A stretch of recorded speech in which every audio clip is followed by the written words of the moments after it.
કેમ છો ખેડૂત મિત્રો? જય પરિવર્તનમાંથી એગ્રી વર્લ્ડમાંથી જનક વાઘેલા બોલું. મારી ચેનલને લાઈક, સબસ્ક્રાઈબ અને વધુ ખેડૂતોને શેર કરવા માટે ખેડૂત મિત્રોને વિનંતી.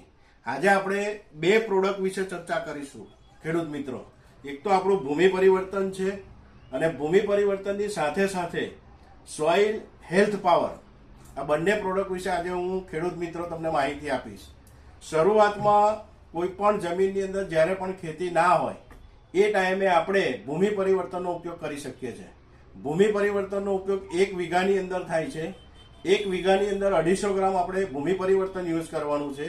એની સાથે સાથે 250 ml આપણે સોઇલ હેલ્થ પાવર મિક્સ કરીને જમીનની અંદર નાખવાનું છે. હવે ખેડૂત મિત્રોને તો જણાવવાની જરૂર નથી કેવી રીતે નાખવાનું છે. પાણીની અંદર મિક્સ કરીને પણ નાખી શકો, ખાતરની અંદર મિક્સ કરીને નાખી શકો. હવે આ નાખવાથી મિત્રો, ખેડૂત મિત્રો, ફરક શું પડે છે? પહેલું તો આપણી જે જમીન છે એ મૃત થઈ ગઈ છે, એને જીવંત બનાવવાનું ભૂમિ પરિવર્તન કામ કરે છે. ભૂમિ પરિવર્તન નામ ઉપર જ ભૂમિ પરિવર્તન છે, એટલે ભૂમિમાં પરિવર્તન કરવું એટલે અત્યારે મિત્રો આપણે જોઈ રહ્યા છે કે અળસિયા આપણા કોઈ પણ ખેતરમાં જોવા મળતા નથી. એનું કારણ શું છે? તો આપણી જે પણ જમીન છે એક નક્કર બની ગઈ છે. હવે એને પોચી બનાવવાનું પણ ભૂમિ પરિવર્તન અને સોઇલ હેલ્થ પાવર, આ બંને પ્રોડક્ટ કામ કરશે.